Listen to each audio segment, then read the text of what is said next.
تین پیش کرتا ہوں جناب قبلہ سید ضیاء اللہ شاہ بخاری صاحب کو، جو صدر ہیں جمعیت متحدہ اہل حدیث کے پاکستان کے، کہ انہوں نے ایک آج کے دن ایک انتہائی مفید بابرکت اور اپنی وظیفہ شناسی کی بنیاد کے اوپر ایک پروگرام منعقد کیا، اسے گلدستہ بنا دیا۔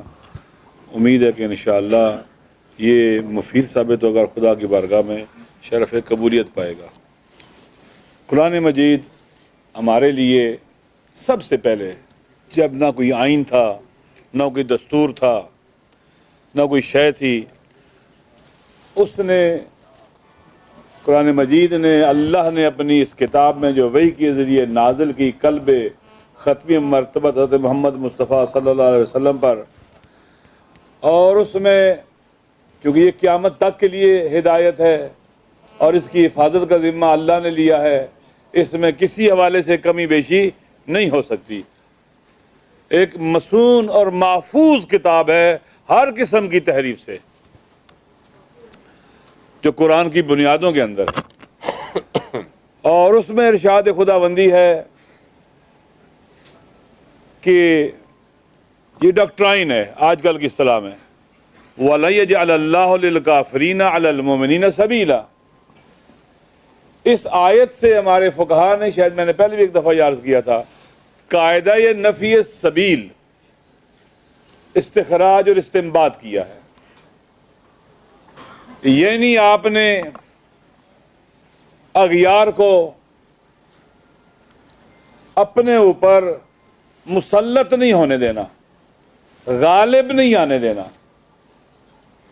یہ ڈاکٹرائن ہے، جائز نہیں ہے کہ آپ اپنے اوپر مثلا امریکہ کو مسلط ہونے دیں، عالمی سیونزم کو مسلط ہونے دیں، انڈیا کو مسلط ہونے دیں۔ بالآخر قرآن مجید کی آیت جو ہمیں ایک ڈاکٹرائن اور ایک قاعدہ دیتی ہے، اس کے ذیل میں ڈیفرنٹ اسٹریٹجیز آتی ہیں۔ پھر ان کے سیاسی غلبے کو کاؤنٹر کرنے کے لیے پولیٹیکل اسٹریٹجیز چاہیے، اور اسی طرح سے ان کے معاشی غلبے کو کاؤنٹر کرنے کے لیے اکنامکل اسٹریٹجیز چاہیے، اور ان کے عسکری غلبے کو کاؤنٹر کرنے کے لیے ڈیفنس اسٹریٹجیز چاہیے، ان کے کلچرل غلبے کو کاؤنٹر کرنے کے لیے کلچرل اسٹریٹجیز چاہیے، اور اسی طرح سے اجتماعی اور سماجی طور پر بھی ایسے ہی خوب۔ اور یہ اسٹریٹجیز کون بنائیں گے؟ علماء بنائیں گے، کیونکہ یہ قرآن اور سنت سے متخذ ہوں گی، ان کا استخراج قرآن و سنت سے ہوگا۔ یہ کوئی جرنل نہیں بنائے گا اسٹریٹجی، یہ کوئی سیاستدان نہیں بنا سکتا، یہ کوئی بیوروکریٹ نہیں بنا سکتا، یہ کوئی جج نہیں بنا سکتا۔ یہ فقہائے اسلام کا کام ہے، وہ آئیں اور وہ اسٹریٹجیز جن کے اوپر عمل کر کے اس کے لیے پھر ٹیکٹسز اور جو ٹیکنیکس ہیں وہ ماہرین بنائیں گے۔ دفاعی اسٹریٹجی فقہائے اسلام بنائیں گے، اور جو ہمارے اسپیشلسٹ ہیں، ہمارے جو عسکری لوگ ہیں، وہ اس کی ٹیکٹسز اور ٹیکنیکس بتائیں گے کہ کیسے اس پر عمل ہونا ہے، ہم نے کرنا ہے۔ اسی طرح سے سیاسی حوالوں سے بھی سیاسی پھر ماہرین بتائیں گے ان پر عمل کیسے ہوگا کہ ہم دشمن کے سیاسی غلبے کو کاؤنٹر کر سکیں اور ہم پر مسلط نہ ہو۔ یہ قرآن کی واضح ہیں، باقی اس کے اندر پھر ڈیفرنٹ ہمارے پاس طریقہ کار اپنائے گئے، اسٹریٹجیز بھی بیان کی گئی ہیں۔ وحدت ایک اسٹریٹجی ہے دشمن کے غلبے کو کاؤنٹر کرنے کے لیے۔ دشمن نے تقسیم کر کے، ڈیوائیڈ کر کے ہمیں، ہماری طاقت کو توڑا اور ہم پر غالب آیا۔ یہ بچہ بچہ بھی جانتا ہے، ہم سے ہمارے علاقے چھینے، ہمارا اقتدار چھینا، ہمارا استقلال چھینا، ہماری حریت چھینی، ہماری عزت، غیرت اور ناموس کو چھینا اس نے ہم سے، اور ہم پر مسلط ہو گیا، اور لوگ اس کے ٹاؤٹ بن گئے، غلام بن گئے، اور اس کے لیے کام کرتے رہے۔ تھوڑی سی فوج لے کے آیا اس خطے کے اندر، تھوڑے سے لوگ لے کے آیا، اپنی مکاری کے ساتھ، اپنی چالاکی کے ساتھ، اپنے ابلیسی خیالات کے ذریعے اور فریبکاری کے ذریعے، یوسوس فی صدور الناس، وہ جو وسوسہ ڈالتا ہے، اور اس طرح کے طریقوں سے اس نے کہا تھا کہ میں اللہ تیری عزت کی قسم میں ان سب کو اغوا کروں گا۔ اب عزت کا لوگ مجمعین، وہ ہمارا دشمن ہے۔ قرآن نے صاف کہا، یا ایھا الذین آمنوا لا تتخذوا اليہود والنصارى اولیاء بعضهم اولیاء بعض ومن یتولہم منکم فانہ منہم۔ ان اللہ لا یہدی القوم الظالمین، قرآن نے صاف کہا نہیں ہے لا تتخذوا، ہم نے ان کو اپنا بنایا، ہم اپنے مسلط کیا، ہم ان کی جنگوں کا حصہ بنے، ہم ان کی نام نہاد جنگوں کا حصہ بنے، ہم فرنٹ لائن بنے نام نہاد وار اگینسٹ کے لیے۔ وہ یہاں آئے تھے اس خطے کو تباہ کرنے کے لیے۔ آج یونٹی، دشمن کا یہ کام ہے ہمیں تقسیم کرے، ڈیوائیڈ کرے، چاہے وہ سیاسی تفریق ہو، چاہے وہ لسانی تقسیم ہو، چاہے وہ علاقائی تقسیم ہو، چاہے قومی بنیادوں پر تقسیم ہو، چاہے مسلکی بنیادوں پر تقسیم ہو۔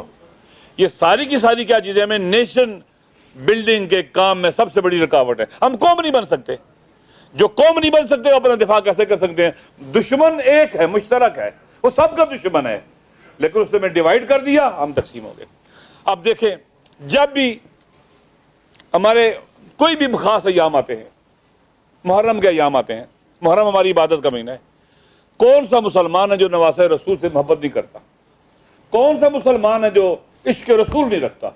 نواسہ رسول سے محبت، ان سے ولا، یہ عشق رسول کی نشانی ہے، عشق رسول ہے یہ حقیقت میں۔ لیکن کیا شروع ہو جائے؟ دشمن چاہتا ہے شیعہ سنی تفرقہ پیدا ہے، دشمن چاہتا ہے اہل حدیث اور دیوبندی کا، بریلوی کا اور دیوبندی کا، ہم سب تقسیم ہو جائے مسئلے کے حوالے سے۔ الحمدللہ آج یہاں پر اس طرح کا میں نے پہلی بار اجتماع دیکھا ہے، جہاں اہل حدیث علماء، جہاں دیوبندی علماء، اہل سنت علماء، اہل تشیع، پھر ہمارے بھائی جو سبز ہلالی پرچم کے اندر سفیدی، جو سفید چیز ہے نا، وہ ان کی نشانی ہے، اس وطن کے باسی ہیں، ان کا وطن ہے، ان کی مادر وطن ہے، ہم سب کی مادر وطن ہے۔ پاکستانی ہونے کے حوالے سے ہم ایک ہیں، ایک ہیں، ہم بھائی ہیں آپس میں۔ لہٰذا ضرورت اس بات کی ہے کہ اب ریاست کیا کرے، ریاستی ادارے کیا کریں؟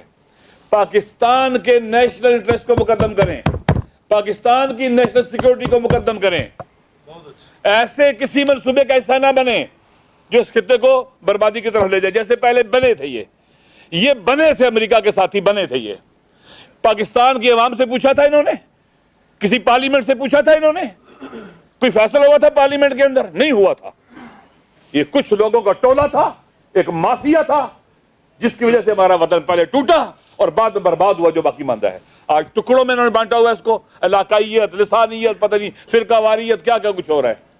افسوس کے ساتھ کہنا پڑتا ہے، اب پولیٹیکل دیکھیں کتنی پولرائزیشن ہے اس حساس دور کے اندر بھی۔ پاکستان کے اندر تقسیم در تقسیم ہے، سیاسی نہیں بیٹھ سکتے اکٹھے۔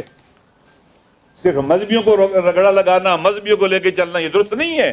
مذہب کے علماء، جید علماء ہے اسلام کے، پاکستان کے، انہوں نے ہمیشہ فتنوں کے خلاف سر اٹھایا ہے، فتنوں کے خلاف قدم اٹھایا ہے، فتنوں کی مخالفت کی، انہیں روکنے میں رول پلے کیا ہے، شہید ہوئے ہیں۔ ڈاکٹر سرفراز نعیمی شہید عبادت ہے، حسین جان شہید عبادت ہے، علامہ عارف حسین حسینی شہید وحدت ہے۔ یہ بزرگان کتنے علماء ہمارے شہید ہوئے ہیں، کون سا مسلک ہے جس کے شہید نہیں ہے؟ لہٰذا میری گزارش یہ ہے کہ ہم ہمارے ریاستی ادارے اس طرف جائیں، لا قانونیت۔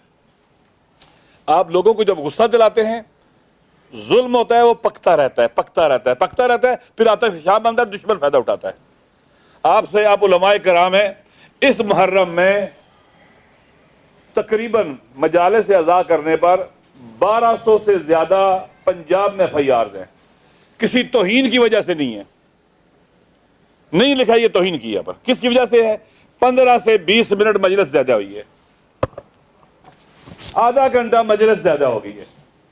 ہماری عبادت ہے، اس سے آپ کیا کر رہے ہیں؟ لوگوں کو غصہ دلا رہے ہیں۔ لوگ ہر چیز برداشت کریں گے، ڈسکریمنیشن برداشت نہیں کریں گے۔ اس سے تعصب پیدا ہوتا ہے، نفرت پیدا ہوتی ہے، غصہ آتا ہے، اس کے نتائج برے نکلیں گے۔ لوگوں کو پاکستان مسلکی پاکستان نہیں ہے، مسلم پاکستان ہے۔ علامہ اقبال اہل سنت تھے، قائد اعظم محمد علی جناح اہل تشیع تھے۔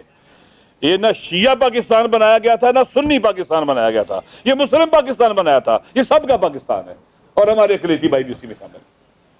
اگر ہم اس کو اس طرف لے کے جائیں گے، مسلکی پاکستان بنانا شروع کریں گے، خاکم بدہن، پھر یہ باقی نہیں رہے گا یہ بات۔ کوئی کس طرف جائے گا، کوئی کس طرف جائے گا، جہاں پر ہمیں چاہیے کہ اس اسلام سے ہم فائدہ اٹھائیں۔ بلوچ بھی مسلمان ہے،